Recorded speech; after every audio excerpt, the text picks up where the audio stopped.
It all began with a simple love, or at least that was what he believed. His name was Samer, a man in his 30s who lived an ordinary life, but his heart was tied to a girl he had never met in person. Her name was Layla. They spoke for hours on the phone, exchanging laughter and dreams, whispering secrets in the silence of the night. Her voice became his refuge, her laugh his only comfort. She always told him, "One day, you will come and ask for my hand." Months passed, longing grew unbearable, and finally Samer decided to meet her. She gave him her address in an old part of town.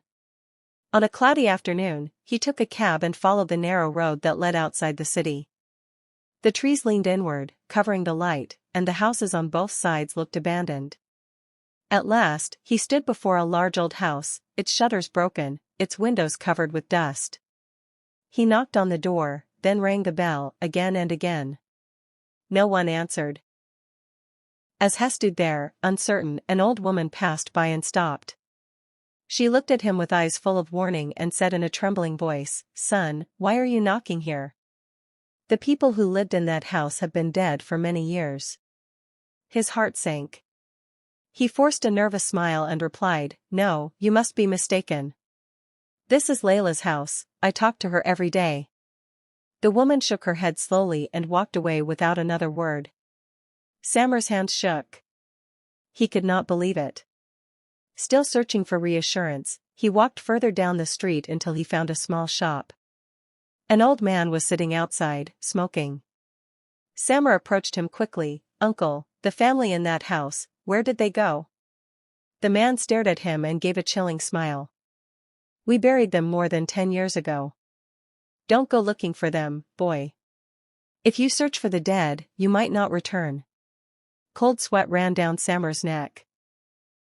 He turned back toward the house, and just then, he saw a curtain move in the upstairs window. For a brief moment, he saw the outline of a girl, her silhouette, her long hair. It was Layla. He could not stop himself. That night, when the streets were silent, he returned. The door, which had been locked before, creaked open by itself, as if waiting. The air smelled of mold and rust. He stepped into the darkness, the floorboards groaning under his weight. The living room was covered in dust, old portraits hung on the walls. He leaned closer and froze. Every portrait showed the same face, a girl who looked exactly like Layla, painted at different ages, child, teenager, young woman. Suddenly, he heard her voice, calling softly from upstairs. Samer, the sound of her, the same familiar tone, echoing in that dreadful silence. His legs trembled, but he climbed the stairs anyway. The center stood an old chair surrounded by rusty medical equipment. On the wall, a faded plaque read, "Hope Asylum for the Mentally Ill, closed 1985. His breath caught. How could this be? How could Layla's home be an abandoned psychiatric hospital? At that moment, the outside light vanished, the doors slammed shut. He heard cries, faint at first, then rising into screams echoing from the walls. He spun around as footsteps approached and disappeared, as if invisible people circled him. On the chair sat a girl, head bent, hair covering her face. He stepped closer, whispering, "Layla?"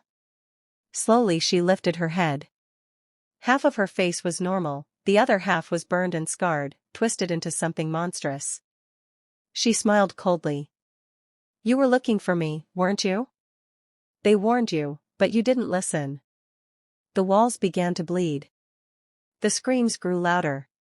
He ran from the room, throwing open every door, but every exit led him deeper into the asylum's endless corridors. The metal doors shook violently, fists pounding from the inside as if patients long dead were trying to break free. His heart raced. He stumbled into another room, where dusty files were scattered. He picked one up and read with trembling hands, "Patient, Layla N. diagnosed with severe delusional disorder. Obsession with imaginary relationships. Deceased in the fire of Hope Asylum, 1985. The folder slipped from his fingers. A whisper rose behind him. It was her voice again, closer now, warm against his ear. "Didn't I tell you we would be together, forever?" His scream was swallowed by the darkness. From that night, Samar was never seen again in his town. Some swore they saw him wandering the old streets, laughing and crying at once, talking to someone no one else could see. Others claimed they had glimpsed him through the broken windows of the asylum, sitting on the old chair, staring blankly into the void while the faint voice of a girl echoed around him without end. The love that began with a voice on the phone had become a curse without escape. Samar was no longer among the living, nor among the dead. He was just another patient in the abandoned asylum, bound to Layla's spirit, forever.